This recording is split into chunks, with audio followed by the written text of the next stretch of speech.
तो भैया जी, कहानी कुछ यूँ है कि 1193 ईस्वी में कुतुबुद्दीन ऐबक ने एक मीनार की शुरुआत की थी, जो उस समय की सबसे ऊंची मीनार थी। और उस मीनार की ख़ास बात ये थी कि आज भी इतनी खूबसूरत है कि दुनिया भर से लोग उसे देखने के लिए आते हैं। तो चलिए चलते हैं उस मीनार के पास, फिर बताते हैं उसके बारे में।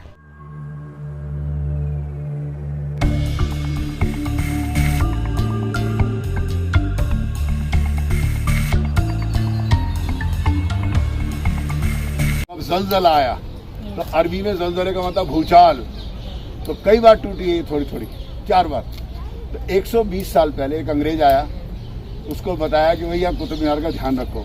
वो आया और बिजली गिरी। उस समय आपको पता वो नहीं होते थे कॉपर वायर जो बिजली नीचे चली है, इसीलिए बिजली जब गिर रही हो कभी नहीं निकलना चाहिए। और मोबाइल पे कभी बाहर सड़क पे बात मत करना जब बारिश हो रही हो।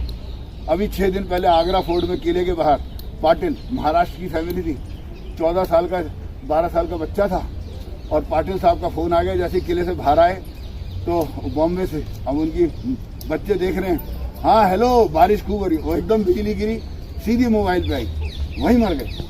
तो ताजमहल इससे लंबा है, ये पीछे से नाप रही है। अच्छा अब आप इधर आइए, वो देख रहे हैं खंबे, वो देखिए खंबे बिल्डिंग बनी है मीनार के आगे जहाँ लोग खड़े हैं। वहाँ पर खुदाई में विष्णु, दुर्गा, काली, गणपति, गणेश सारे रखते हैं। और ये जितने भी ये जो आदमी खड़ा है बीच में, यहाँ ये सारे मंदिर हैं, इनके खम्भों में घंटियाँ बनी हुई है और भगवान पूछे हैं।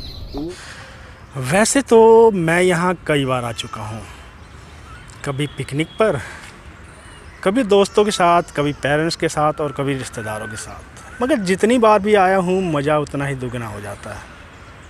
और उम्मीद करता हूँ आप लोग भी एक ना एक बार ज़रूर आए होंगे और आपको भी दुगना मज़ा आया होगा।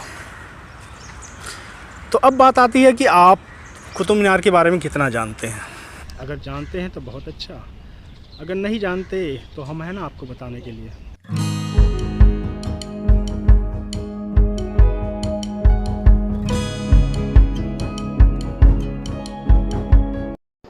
तो दोस्तों, ये है अलाई मीनार, जिसे अधूरी अलाई मीनार के नाम से भी जाना जाता है, जिसका निर्माण अलाउद्दीन खिलजी ने करवाया था। और वो चाहते थे कि इस मीनार की ऊंचाई कुतुब मीनार से दुगनी हो, मगर एक मंजिल बन पाने के बाद ही उनकी मृत्यु हो गई, जिसके कारण उनका सपना अधूरा रह गया। बाद में जो उनके उत्तराधिकारी थे वो इसे पूरा करना चाहते थे, लेकिन उनकी तमाम कोशिशों के बाद भी ये पूरा नहीं हो पाई, जो एक मंजिल पर ही सिमट कर रह गई। इसकी ऊंचाई की बात करें तो लगभग 24.5 मीटर के आसपास है, और फिलहाल ये धीरे धीरे खंडहर में तब्दील होती जा रही है।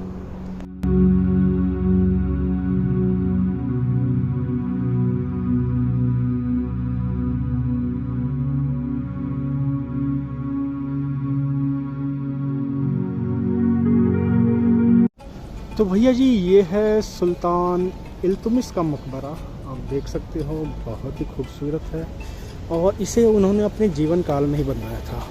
तो सुल्तान शमसुद्दीन इल्तुतमिश जो थे वो कुतुबुद्दीन ऐबक के उत्तराधिकारी भी थे और उनके दामाद थे। और यह मकबरा उन्होंने स्वयं अपने जीवन काल में अपने सबसे बड़े पुत्र के मकबरे सुल्तान गढ़ी के निर्माण के 5 साल बाद सन 1235 में बनवाया था। मकबरे का मुख्य कक्ष लगभग 9 वर्ग मीटर का है। इसके मध्य में संगमरमर से बनी कब्र स्थित है।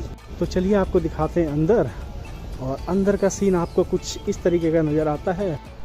तो ये सुल्तान इल्तुतमिश की कब्र है, जो सफ़ेद संगमरमर से बनी।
को नियरेस्ट मेट्रो स्टेशन जो है वो है कुतुब मीनार का। वहाँ से शेयरिंग ऑटो मिल जाता है जो 20-20 रुपये लेगा और आपको यहाँ छोड़ देगा। तो यहाँ बहुत सारी चीज़ें देखने लायक हैं, तो आप भी कभी भी प्लान करके यहाँ आ सकते हैं। सुबह 7 बजे से लेकर शाम के 5 बजे तक खुला होता है, उसके बाद बंद हो जाता है। टिकट की बात करूँ तो 35 रुपये की ऑफलाइन टिकट है, या ऑनलाइन भी लेना चाहते हो तो भी शायद 35 रुपये की है। तो अभी यहाँ देखने लायक चीज़ें थी वो मैंने आपको दिखा दी, और आगे अभी चलता हूँ, कुछ और देखने लायक हुआ तो वो भी दिखाऊंगा। तो कुतुब मीनार की लगभग सारी जानकारियाँ मैंने दे दी। जो खिलजी का मकबरा है, कोई नहीं जानता था कि खिलजी का मकबरा कहाँ है, क्योंकि खिलजी उस समय का बहुत फेमस शासक था, लेकिन उसके मकबरे के बारे में कोई नहीं जानता, जो फ़िलहाल आपको मैंने दिखाया। और इसके अलावा मैंने और भी कई सारी चीज़ें दिखाई। तो कैसा लगा आपको ये कमेंट में ज़रूर बताएं। फ़िलहाल मौसम देखो कितना खूबसूरत हो गया। तो ये है उस टाइम का कुआं जो अभी तक सुरक्षित है, और इसे फ़िलहाल ऊपर से बंद कर दिया गया है, क्योंकि काफ़ी लोग आते थे और इसमें झांकते थे, जिससे ये डर बना रहता था कोई नीचे ना गिर जाए। तो फ़िलहाल अभी ऊपर से जाली लगा दी गई है। तो 1192 के अंदर मोहम्मद, अब आप इंडिया का अगर मैप देखोगे तो सपोज करिए कि मैं मुस्लिम इन्वेडर हूँ, मेरे पास 10,000 सैनिक है, तो मैं इंडिया में एंट्री किधर से करूँगा? साउथ से मैं नहीं कर नहीं सकता, समंदर है तीनों तरफ। तो भाई साहब ये है समय देखने का, ये देख सकते हो आप, और अभी बचे हैं 12:34। तो अगर आप गौर से देखोगे जो लाइनें हैं, अगर इस तरफ से आप देखो तो फ़िलहाल वो 12 पर है। तो इधर से आपको परछाई नज़र नहीं आ रही होगी, लेकिन अगर आप इस तरफ आप देखो अगर सूरज के सामने, तो गौर से अगर आप देखोगे तो इस काले रंग की परछाई जो है उस तरफ, ये उस तरफ जा रही है। तो फ़िलहाल अभी 12 बज रहे हैं, और इसमें जो ये 12 बजे का पूरा आप देख सकते हो। तो भाई साहब ये वो गुंबद है जो 1928 में ब्रिटिश इंडियन आर्मी के मेजर रॉबर्ट स्मिथ ने बनवाया था, और जो बाद में पाकिस्तान के गवर्नर जनरल लॉर्ड हार्डिंग के कहने पर इस गुंबद को हटा दिया गया था, जो कि अभी फ़िलहाल यहाँ रखा गया है, जो कुतुब मीनार से बिल्कुल पूर्व दिशा की ओर है। और आप ये देख सकते हो ये गुंबद, और सामने वो कुतुब मीनार है। तो यही पहले ऊपर रखा गया था, जो बाद में हटा दिया गया था, और अभी यहाँ पर रखा गया है। तो यहाँ इतने ज़्यादा लोग देखने आते नहीं हैं, लेकिन ये ऊपर का हिस्सा है जो यहाँ पर रखा गया है। बाकी ऊपर की वो जो वाइट वाली देख रहे हो आप दोनों, वो फिरोज शाह तुगलक ने बनवाया था। तो बाकी ये नीचे तीनों की जो कुतुबुद्दीन ऐबक के उत्तराधिकारी थे उन्होंने बनवाई थी, और ऊपर की तुगलक ने बनवाई थी, और इसकी नींव जो रखी थी वो रखी थी कुतुबुद्दीन ऐबक ने। तो फ़िलहाल ये था। तो दोस्तों ये थी कुतुब मीनार की पूरी जानकारी, और वीडियो को करते हैं यहीं पर अंत। अगर वीडियो अच्छी लगी हो तो प्लीज़ लाइक और शेयर ज़रूर कर देना। चैनल पर नए हैं तो सब्सक्राइब करना बिल्कुल ना भूलना। तो मिलते हैं अगली वीडियो में, तब तक के लिए गुड बाय, टेक केयर।